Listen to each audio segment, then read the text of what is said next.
Libre-échange, Sylvain Blondin. Libre-échange, Sylvain Blondin.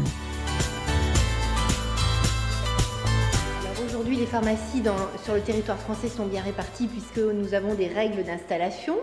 Mais la préoccupation, c'est la désertification médicale qui risque d'entraîner avec elle une désertification des pharmacies rurales notamment, puisque sans prescripteur, une pharmacie ne pourra pas survivre dans un petit village. Donc il y a une vraie inquiétude à ce niveau-là pour les confrères qui sont clairement identifiés dans des communes, des petites communes où ces confrères sont seuls avec un prescripteur qui risque de partir en retraite et qui ne sera pas remplacé.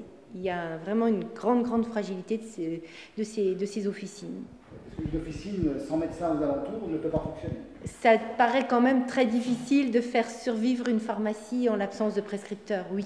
Et puis, il n'y a pas, ça n'est pas pour l'instant possible, sauf si on donnait un droit de prescription au pharmacien, ce qui n'est pas son rôle.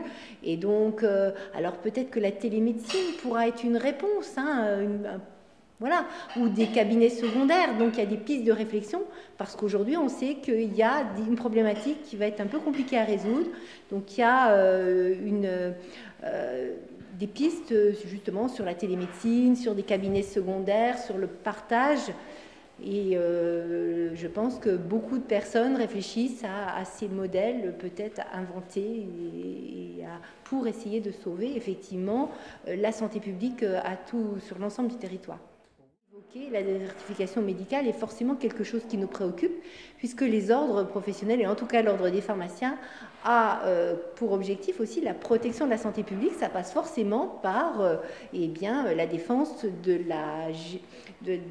bonne répartition des officines sur le territoire. Mais on sait que dans l'avenir, le mouvement risque de s'accélérer. On donne 5000 officines par an et sur 5 ans. On ne sait pas si ce mouvement va être respecté ou pas.